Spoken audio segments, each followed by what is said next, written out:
boys. This is Randolph Macias, your host. It's been a while, guys, but I am back from Iowa, and I am here to dive into local politics as nearly as I can. There's a lot of stuff going on, a lot of elections here in Bexar County, Texas, federal. This is a presidential election cycle, so vote, vote, vote.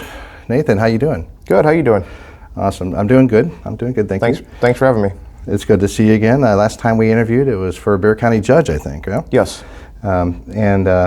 Hope the ambiance is a little bit better than last time. I know we had a lot of echoing going on, but hopefully it'll work out. Yeah. In any case, let's get right to the question. Nathan, you are running for Bexar County Sheriff on this election cycle. Yes. And early voting began on February the 20th and will be until March the 1st, and election day is on March the 5th. That's a primary. And then general election will be on November the 5th, I believe, for final elections when we refine our Republican candidates, and then the Democrats do it for their side as well. But I think it's going to be Sheriff Salazar in this election cycle for Bexar County Sheriff. I don't know if anybody else is running against him. If they are, well, they probably not of great prominence, so we probably haven't heard of them.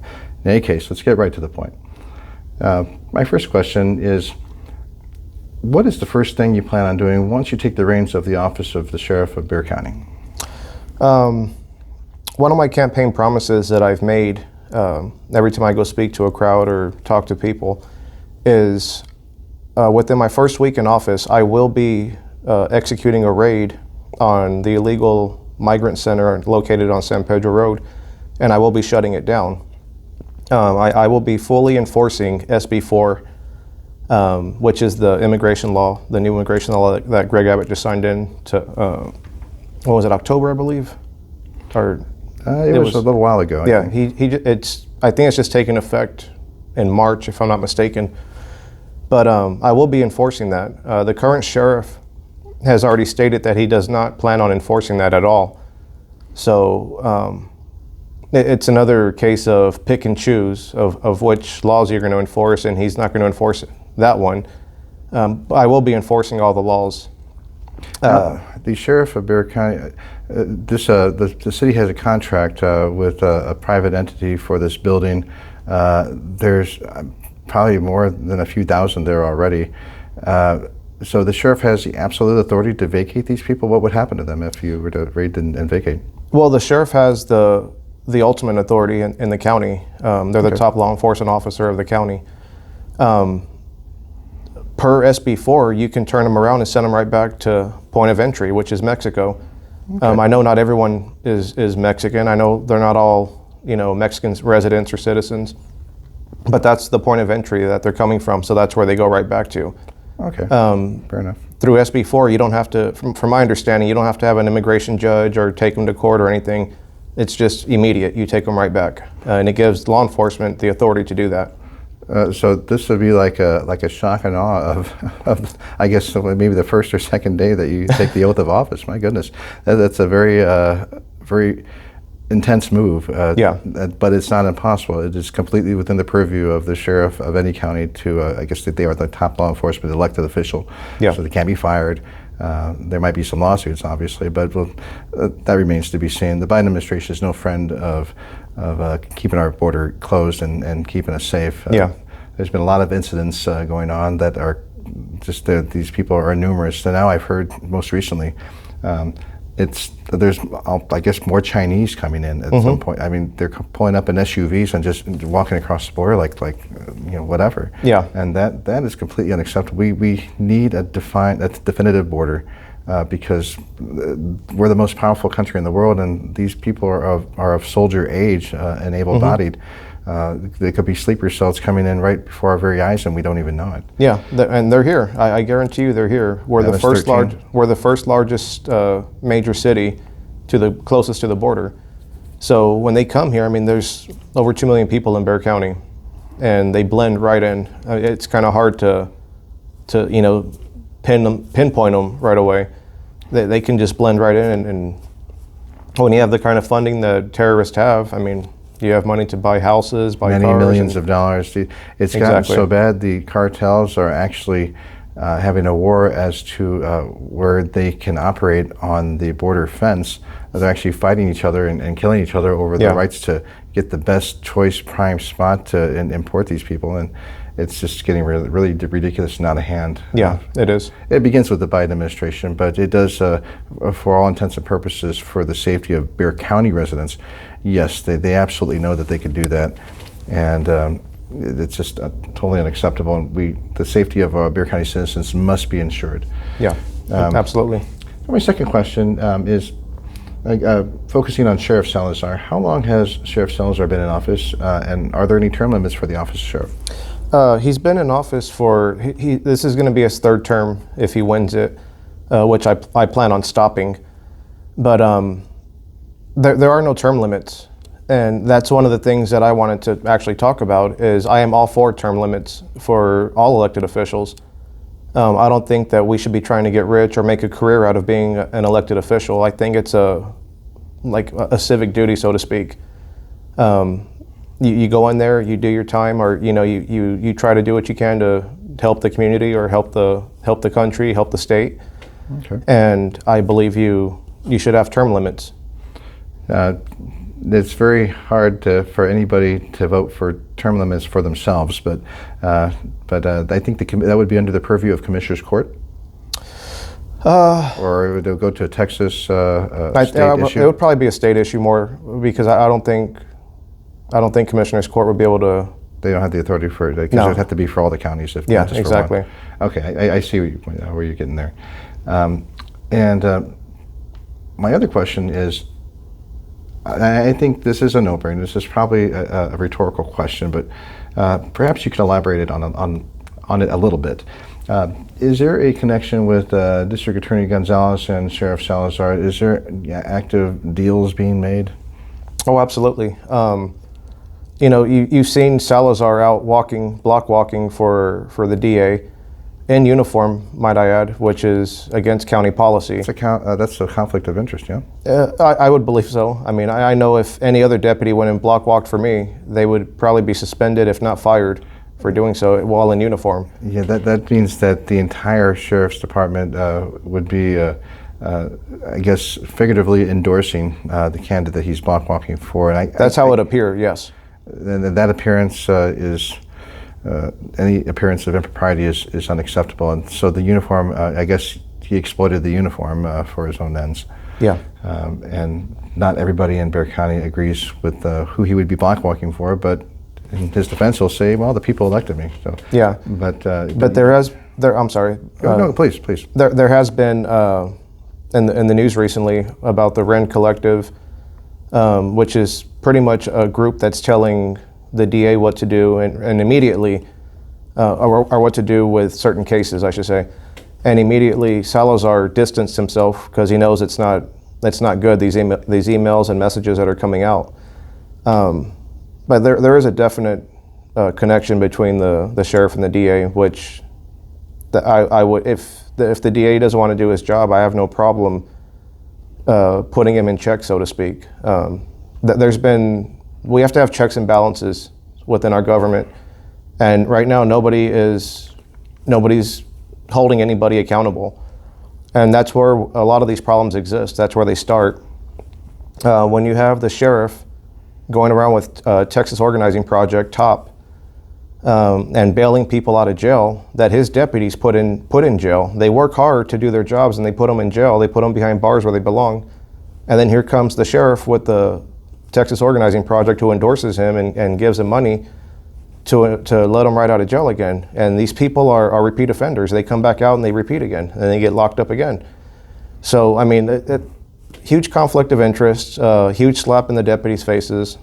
We don't need someone who's going to be stepping and walking on our deputies like that. We need a cheerleader who's going to be behind them and who's going to actually, pat them on the back for doing a good job. That's good.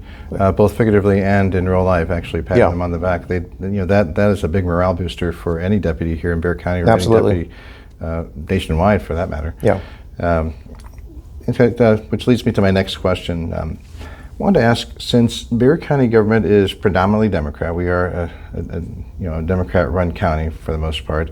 As far as the executive, which would be commissioners, executive would be, I think, would be the sheriff's kind of department, the judiciary, which means county judges, And then if you would call it legislative, that would probably take into account the Bexar County Commissioners Court, which pretty much has a majority of Democrat commissioners, with the exception of Grant Moody, who happens to be up for re-election, which is a whole other story. But focusing on the question, do you think that there is a natural inclination to collude to further liberal agendas now that all three are, on the same side of the aisle, so to say? That's a good question. As far as colluding, I don't believe so. Like the first thing I want to do is I want to take politics out of law enforcement. I don't think we should have partisan races for anything concerning anything for public safety, period. As far as having to work with Democrats, if I won as a Republican, that's a given. We're going to have to. When someone calls 911, police officers don't ask, is it a Republican or a Democrat? I mean, they don't ask that. We just go. We just do. So as far as, and with Bexar County being predominantly Democrat, we are going to have to work with the other side. We are going to have to reach out. It doesn't mean, compromising your beliefs or compromising who you are or compromising the law, so to speak. But we are going to have to work together if we want to, make this a better place again. Bexar County has very high crime rates right now, and we need to get that under control. To get it under control, I can't do it alone. It's going to take a team effort. But I will tackle everything I can, and I will come at this full force to bring this crime rate back down. But as far as working with the other side, we're going to have to. It's inevitable that you're going to have to do that. Exactly. Now, I did want to touch on this, even though it does involve another candidate, with Commissioner Grant Moody. He had said multiple times in multiple public venues, I secured multiple extra deputies and funding and this and that. Obviously, you would welcome that? Oh, absolutely. Right now, currently, I believe the sheriff's office is short roughly around 300 deputies. So we'd have to fill those first before those other deputies that they just approved can even get filled. Okay. So that's going to be a challenge within itself. I don't think it's going to be too hard to accomplish. The Bexar County Sheriff's Office has a high turnover rate right now for a reason. They're not liking the leader who's there. Okay.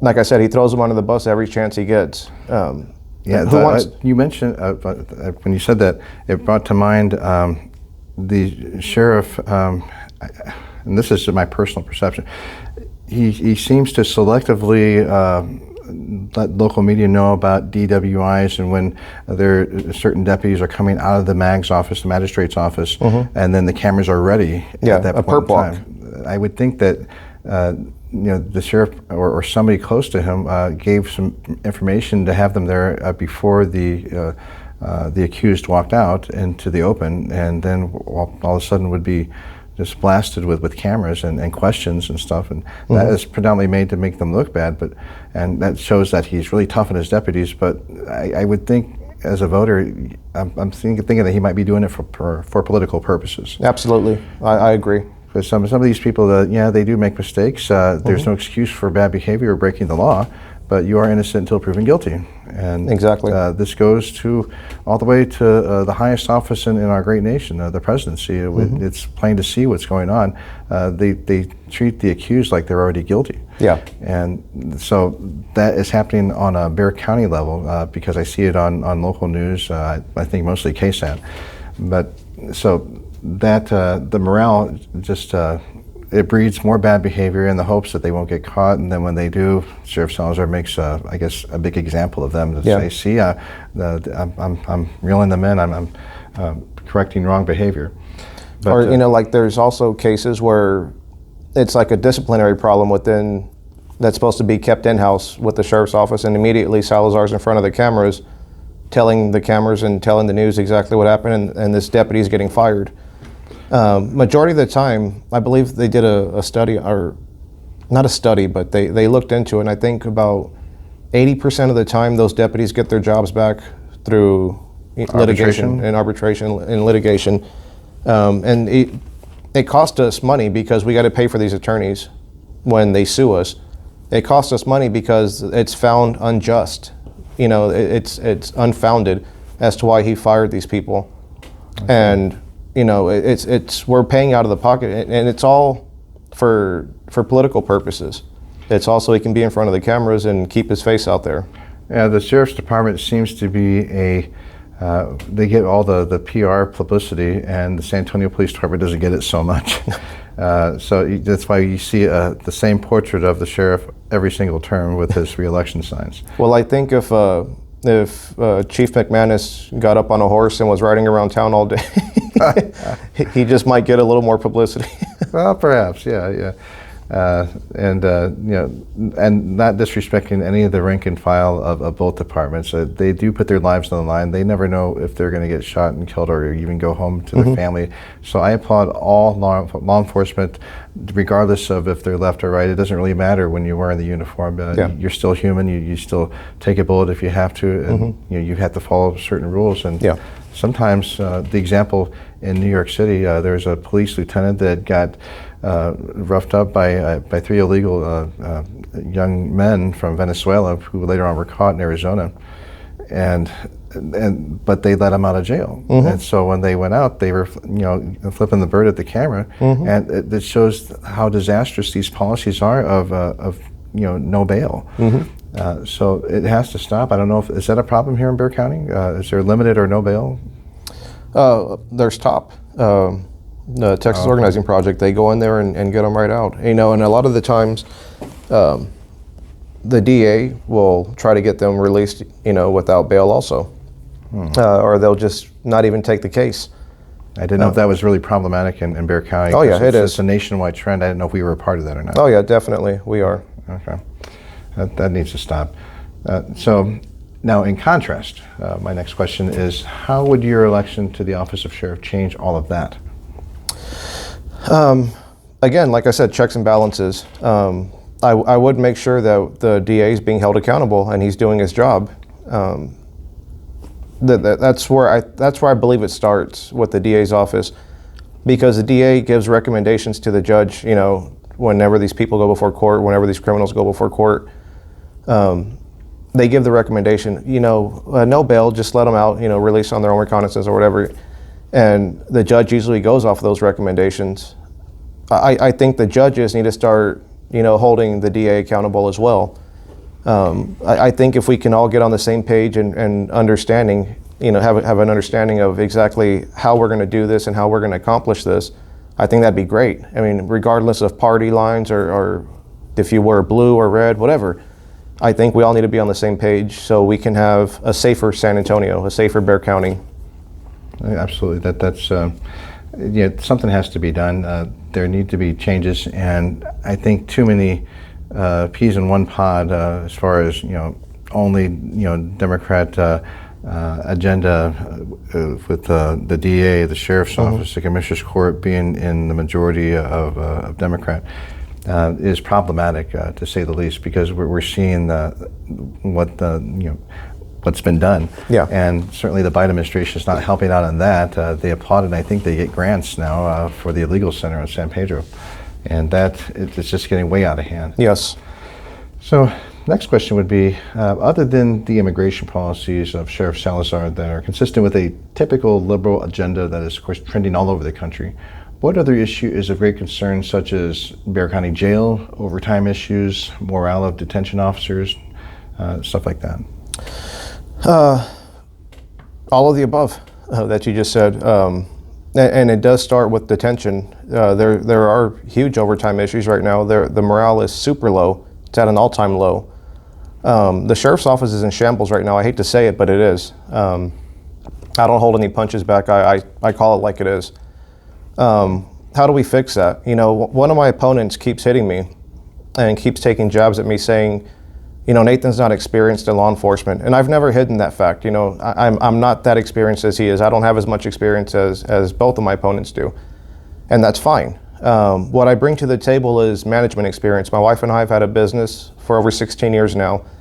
And I can tell you, if we ran our business the way the sheriff's office is being run, we would have been bankrupt a long time ago. I do have law enforcement experience. I'm not saying I have none. but I'm bringing a business mindset to this table also. Look at what experience has gotten us in this country. Look at Joe Biden.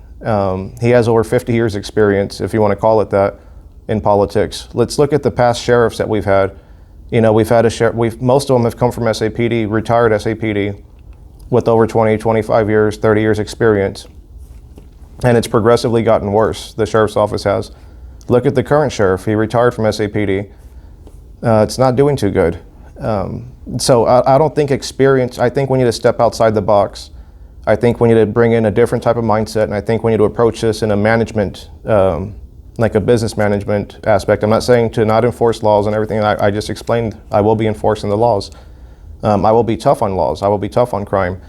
In fact, I've actually been endorsed by America's toughest sheriff, Joe Arpaio, for a reason. The Arizona sheriff. That's the one that was convicted of something, and then Contempt of court. Trump pardoned him. Yes. And so now he's free and clear to continue to serve the citizens of Arizona or Maricopa County in whatever way he's doing it now. Mm-hmm. So that's very significant that you received the endorsement from him. Yeah. And a shout out to America's sheriff, I guess you could say. He's one of my favorites. Yes. Takes no prisoners. I guess maybe that's actually, maybe he doesn't really actually do that. I have no idea. But that was just my take on it. I like Sheriff Arpaio very much. He's definitely a patriot. Yes. And so getting on to another issue. I have seen a picture of you helping a Democrat back in 2016. Stuff happens to surface. And that's something I saw. What is your response to that? Because I've heard that something happened there. That's a picture that one of my opponents decided to. I think he was going to try to do that gotcha moment on me. I think it's still even on my Facebook page. I've never hidden the fact that I helped. It was actually the ex-precinct 2 constable Michelle Vela. Oh. I helped her back in 2016. I didn't vote for her, but I did help her campaign, and there's a reason why. There were actually a lot of Republicans that were getting behind her and helping her because she did share, first off, conservative values. We were kind of shocked that she was running Democrat. The other reason why we were helping her and getting behind her, there was a Republican opponent, and his name was Kenneth Menn.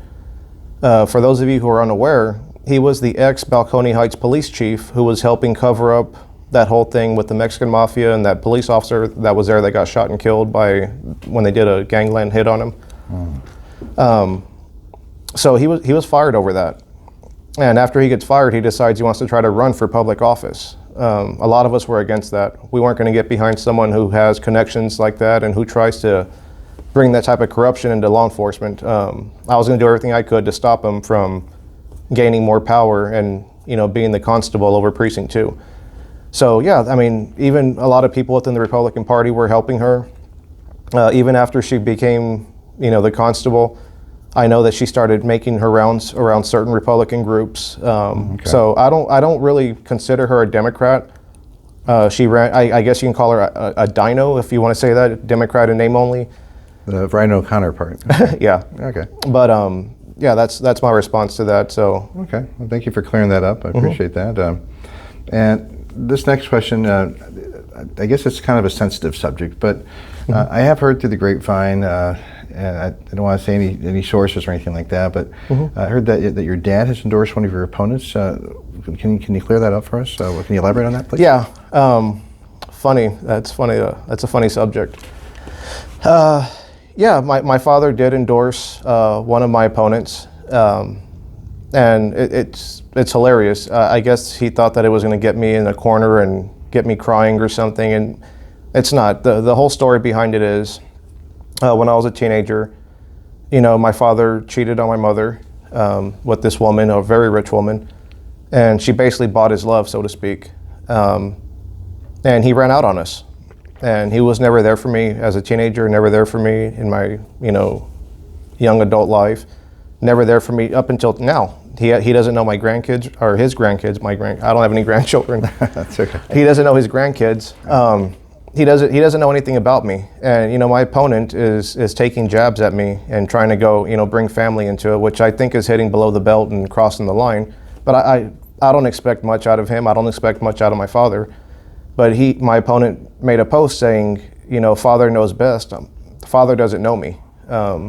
My dad doesn't know me at all. That was I a know, low blow, if you ask me. Yeah, I mean, so it is what it is. I mean, when I saw it, I laughed at it. I got quite a few phone calls. I got quite a few messages and texts. Man, this is messed up. You know, your dad did this. I can't believe your dad did that. And I could believe he did that because, you know, he ran out on us. So what do I expect? Do I really expect him to be there for me now? No, I don't. So Well, you're a full-grown man now. You're doing your own thing, and Exactly. you're running for Bexar County Sheriff. And but I felt that it was something that needed to be addressed because the viewers probably want to get some of your response on that because it's a topic of discussion that has been surfacing. Yeah. And I'm glad that you're okay with talking about that because family issues are sensitive, so I didn't want to disparage anything. Yeah, well, I'm an open book. I mean, if anybody has any questions, I mean, I urge any of the viewers to reach out to me, and I'm very open and I'm available all the time, and I'll answer any questions you have. Sounds good. I really appreciate that. And for those who have the power to elect you, definitely you probably get some phone calls. Do you have a website or a point of contact for those who may want to try and contact you? You can go on my Facebook page, and that has all my information on there. It has my email address. It has my phone number. You can call me directly. It rings right to my phone. Okay. So I'm very available to people.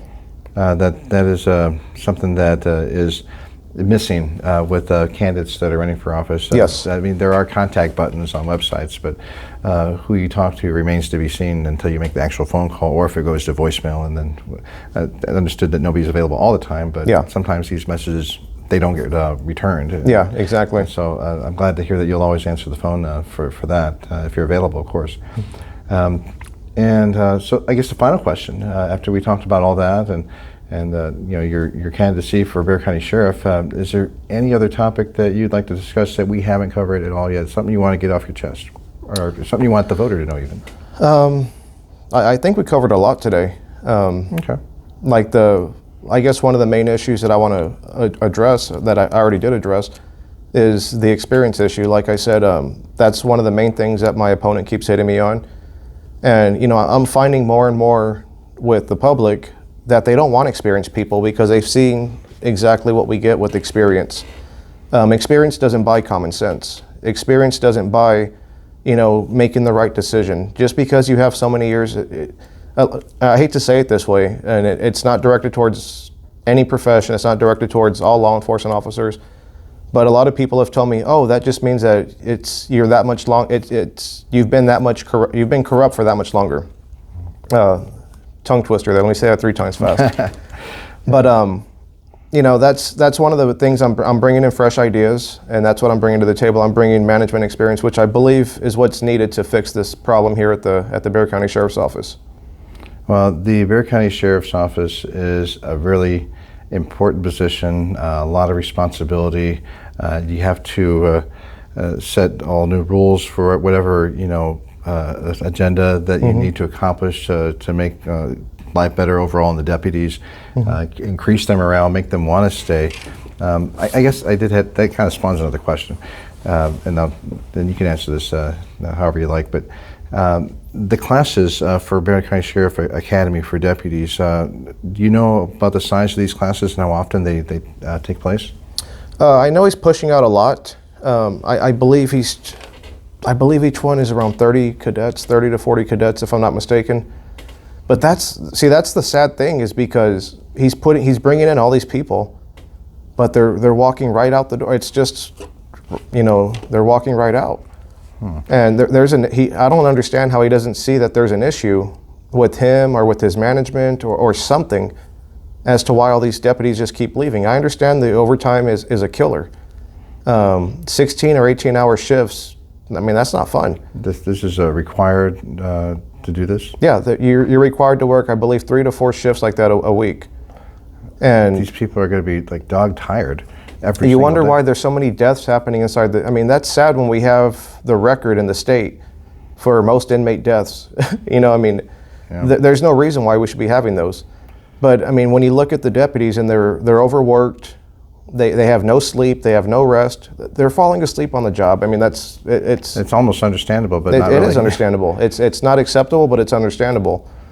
Gosh. But you know, I believe it's a simple fix. I know I can get in there and I can change that around. I am very confident that I can fix the things in there. And also, going back to Joe Arpaio, he ran his sheriff's office, you know, without many hiccups at all. He ran it pretty well. He ran it so well, they've indicted and convicted him for something related to what he was doing. Yeah. Because he was known as a really tough as nails sheriff. And Yeah. In contrast, Bexar County, I think, is the 15th largest county in the nation. If I'm pretty sure that statistic is correct. So this is a huge responsibility, Nathan. Yes. And so I'm so sure it's something you prayed about, you thought about many times. Maybe you're cultivating an outline of what you would like to do and accomplish to make Bexar County Sheriff's Department a better place to work, more interaction with the public, but you know, contact with people that you enforce the law for, you know, for the bad people, for people who break the law, rather, I'm sorry, are, with respect to them, you know, how you're going to administer the law with them, which requires a counterpart of the DA getting involved to actually prosecute the crimes that you arrest them for. Because you can say, oh yeah, you arrested them? Okay, well, I'm not charging them. Yeah. Stuff like that. And there needs to be, you got to reach across the aisle. They have to reach across the aisle to you in order to get stuff done. But it's like a never-ending battle. So I hope and I pray that when you become our next Bexar County Sheriff, that you will do your best to reach out across the aisle to them, but also be as assertive and discerning as possible to make sure that you're not being walked over either. Exactly. Because you are one man, but in a very important position and a very powerful position of law enforcement. So let's hope that DA Gonzalez prosecutes those crimes that you would be arresting people for, because that would make your job a little easier, because when they go back out on the street, it's really hard to keep on recapturing them because they have to break the law again. Definitely. And they probably won't show up to court anyway. Yeah. Because of these policies. So it's an uphill battle, but it's not impossible, and it's always worth fighting for. So I applaud you for running for another office for Bexar County Sheriff from the last time. It means that you really want to make a difference, and you want to you know, serve the members of the Bexar County Sheriff's Department, and also the people who have the power to elect you. So it's very important. So thank you for your time. Thank you. With that, I use my usual ending is may God bless America, may God bless the great state of Texas. Don't forget to vote for Nathan Buchanan for Bexar County Sheriff on March the 5th. Remember, the early voting started on February the 20th. It's going to be lasting from February 20th until March the 1st. Vote, vote, vote. This is a presidential election cycle also. So everything on the ballot from federal all the way down to county is on the line. Texas propositions, congressional districts, county commissioner. Do your homework, be an informed voter. Knowledge is power.